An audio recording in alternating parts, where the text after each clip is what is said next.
Olha, eu tenho uma raiva desse povo fofoqueiro que gosta de ditar regras na vida dos outros, que gosta de falar para o outro o que é certo, o que é errado, o que a pessoa tem que fazer ou tem que deixar de fazer. Eu me considero calma, tranquila e não é qualquer coisa que me tira do sério, mas isso realmente me enfurece.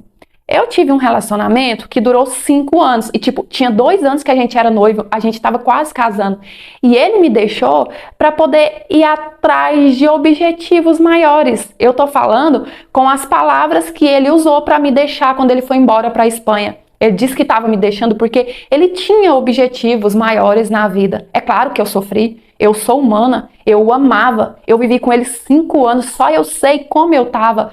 Mas não é por causa disso que eu tinha que ficar choramingando pelos cantos, que eu tinha que ficar lamentando o tempo todo, que eu tinha que viver um luto, sabe? Não, ele fez a escolha dele, então eu tinha mais era que tentar viver a minha vida. Eu tinha mais era que tentar me reconstruir, sim, me reerguer.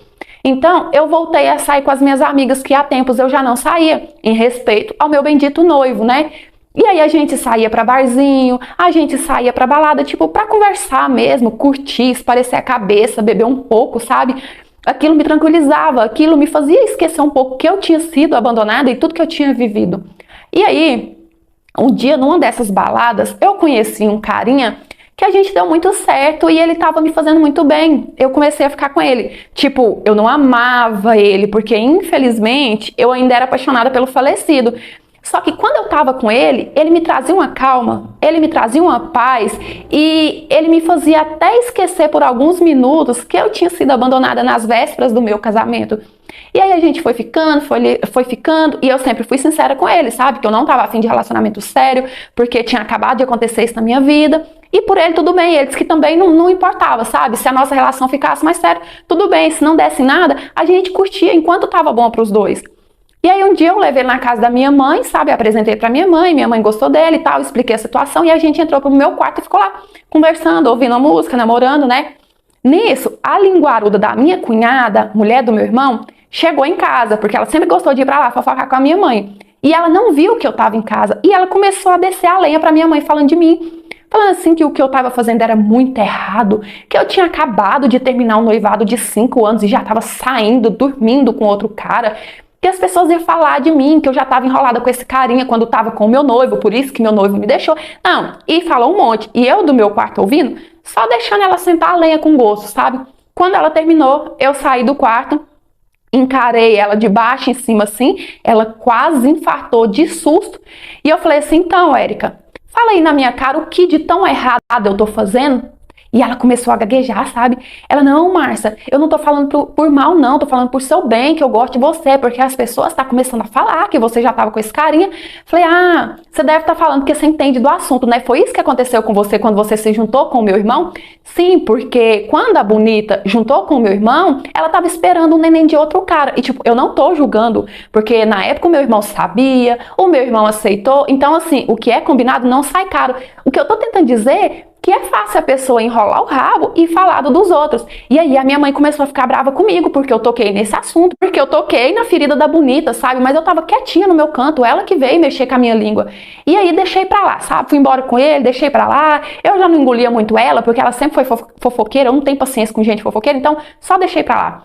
E aí passou alguns dias, um dia uma amiga minha me mandou uma mensagem assim, Márcia, você segue o seu ex no Instagram? Falei assim, não, e nem tenho interesse de saber o que ele tá fazendo lá na Espanha. E ela falou assim, amiga, mas isso aqui você precisa saber. E ela começou a me mandar um monte de print. Que eu fui baixar aqueles prints, sabe o que era? Era fotos dele com a ex-namorada dele, uma namorada que ele terminou pra poder ficar comigo lá na Espanha. Terminou pra ficar comigo? Não, deixa eu explicar direito. Tinha um tempinho que ele tava solteiro quando a gente conheceu. Tinha, uns 2 meses, 3 meses quando a gente se conheceu. E aí o bonito tava postando fotos junto com ela lá na Espanha. Fotos assim, de casalzinho, não só de amigos. Depois disso, a gente descobriu que foi ela que levou ele embora. E que quando ele me deixou, já tinha tempos que os dois estavam conversando e estavam planejando ficar juntos. Olha, eu não vou mentir que isso não me abalou, porque me abalou demais. Eu caí no chão, sabe? Eu fiquei assim, destruída de uma forma que eu achei que nem tinha como eu ficar mais. Porque, poxa, eu já estava com o meu enxoval quase pronto. E a todo tempo, ele sabia que não ia ter casamento, mas mesmo assim, ele me deixou pagando de trouxa, pagando de otária. Mas o que eu queria demais também era esfregar aquelas fotos na cara da linguaruda da minha cunhada. E todo dia, ela ia na casa da minha mãe de manhã tomar café e fofocar, né? E quando eu recebi aquelas fotos, ainda era à noite. E eu fiquei agoniada, mal podia esperar o dia amanhecer para eu poder jogar na cara dela. E aí no outro dia, eu ainda tava na cama, tava tipo meio dormindo, ouvi a voz dela conversando com a minha mãe. Lavei meu rosto rapidão, peguei o meu celular, coloquei nas fotos, fui lá e falei assim, aqui sua linguaruda, é esse santo aqui que você queria que eu respeitasse, mesmo que eu nem tava com ele mais, olha só que bonito, ele já foi embora daqui conversado com outra, ele já foi embora daqui combinado que ele ia ficar com outra, e ele não me deixou só porque ele tava indo embora não, tá satisfeito agora? Era esse que eu deveria luta e que eu deveria respeito? E ela toda sem graça falou assim, Márcia, calma, desculpa, eu já te falei que eu não falei por mal, desculpa. E eu já estava cansada. Eu já estava cansada do julgamento das pessoas que nem sabia o que tinha se passado no meu relacionamento. Tava cansada daquela fofocaiada dela com a minha mãe. Tava cansada do que o meu ex tinha feito comigo. Então eu explodi com ela e soltei os cachorros pra cima dela. Falei assim, desculpa nada, Márcia. Pessoas como você não importa com o outro. Quando ele foi embora e me deixou, eu fiquei destruída, eu fiquei no chinelo. Só eu sei o quanto eu tava por dentro, o quanto eu tava quebrada de uma forma que se eu não tivesse tomado uma atitude, se eu não tivesse começado a sair com as minhas amigas, conhecer pessoas novas, provavelmente hoje eu estaria numa cama com uma depressão profunda de tanto que eu tava mal. Só que pessoas como você não importa com isso, vocês só querem apontar o dedo, vocês só querem julgar e esquece que tem teto de vidro. Então eu tô cansada. Tô cansada de pessoas que apontam o dedo e que julgam sem ao menos conhecer um pouco da história. E aí ela ficou toda sem graça, sabe? Depois eu fiquei até com dó. Hoje eu paro para analisar essa situação e eu sei que eu não precisava ter explodido tanto pra cima dela, não precisava ter falado tanta coisa daquela forma, porque eu também magoei ela e eu assumo isso. Só porque, tipo, eu tava assim, ó, cansada, eu tava cheia, eu tava exausta. E aquilo que ela fez comigo foi a gota d'água para eu poder explodir. A minha cunhada não fala mais comigo, mas ela também não aprendeu a lição. Toda vez que eu chego lá na minha mãe, eu escuto ela condenando a vida de uma pessoa diferente. Não tem jeito. Então, o que eu tenho para te dizer é que antes de você apontar o dedo para alguém, não se esqueça que, olha, tem 3 apontando para você. Olha só as peças que às vezes a vida prega na gente. Eu tava na minha pior fase, rebelde, revoltada, reclamona, reclamava de tudo, sabe? Eu reclamava da minha vida, reclamava de não ter uma roupa nova para sair, reclamava até de ter que comer a mesma coisa 2 dias seguidos. E foi bem nessa fase que eu conheci uma garota que me mudou completamente. Ela mudou totalmente o modo que eu enxergava as coisas, sabe? O meu ponto de vista mudou. Eu não tenho direito de expor ninguém, então eu vou chamá-la de Maria. Eu conheci a Maria em um grupo de fanfic na internet. Pode rir, pode achar graça, mas eu sempre fui apaixonada. E a Maria, ela escrevia várias fics, sabe? Inclusive, as dela eram as que eu mais gostava. E aí acabou que isso aproximou muito nós duas e a gente passou a se falar assim, ó, todos os dias, não tinha horário. Eu não conhecia o rosto dela, nunca tinha visto foto, nunca tinha visto vídeo, só que só pelas nossas mensagens eu podia sentir o quanto ela era uma menina pra cima, alegre, feliz. Ela parecia amar tanto a vida que tinha e eu pensava que isso era só pelo fato dela ter dinheiro, né? Porque pelas nossas mensagens eu já tinha sacado que a família da Maria tinha uma boa condição. E eu, no auge da minha reclamice, pensava assim, mas com a grana que ela tem, até eu seria feliz desse jeito. Olha só a minha cabeça. Mas eu gostava dela de verdade, entende? O meu sentimento era puro, eu não tinha interesse na condição dela, no dinheiro, nem nada do tipo, era puro. E aí, com o tempo, eu comecei a pegar no pé dela pra gente se ver, pra gente se conhecer pessoalmente, porque, poxa, a gente se gostava tanto, vivia na mesma cidade, porém não se conhecia, não tinha sentido. Mas a Maria, ela não queria. Ela ficava inventando uma desculpa e falava isso e falava aquilo e eu até pegava no pé dela. Eu dizia assim, Maria, conta a verdade. Você é muito feia, não é? Você tá com vergonha que eu te conheça porque você é muito feia.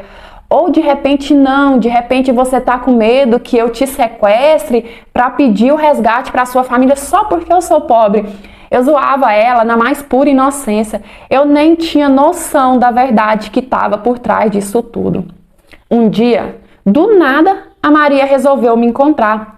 Mas ela disse assim: Letícia, você vai ter que vir até aqui em casa, porque não tem como eu sair. E naquela época eu tinha 16 anos, mas eu não era livre assim para ir em qualquer lugar, qualquer hora, sabe? A minha mãe ainda tinha ali as minhas rédeas um pouco presas. Mas eu expliquei para ela, falei assim: mãe, é muito importante para mim conhecer essa menina, já tem um tempo que a gente é amiga e o bairro que ela mora nem é tão longe assim, de ônibus daqui até lá deve ser, sei lá, uns 15, 20 minutos. Tanto falei, tanto insisti que a minha mãe acabou deixando e eu fui, alegre da vida, conhecer a Maria. E eu lembro que no caminho eu ficava de 40, 50 anos, nunca terão oportunidade e por isso eu consigo ser grata. Eu já fui sim muito revoltada com a minha doença, já fiquei com muita raiva, já senti também que era uma injustiça, mas por causa da minha doença eu aprendi que às vezes é necessário olhar as coisas de outro ponto de vista e tentar tirar alguma coisa para agradecer, porque quando a gente consegue agradecer mais que reclamar, qualquer problema, seja ele grave do jeito que for, fica mais fácil de ser superado. E cara, ouvir a Maria naquela cama, naquele estado tão debilitado, me dizendo aquelas coisas, deu um reviravolta tão grande na minha cabeça que eu senti muita vergonha das várias vezes que eu reclamei da minha vida, da minha casa, da minha condição, das minhas roupas. Eu me senti ridícula naquele momento. Infelizmente, a minha amiga partiu, não demorou muito tempo, mas ela deixou comigo o seu legado, porque foi através da Maria que eu aprendi que eu tenho muito mais a agradecer do que a reclamar.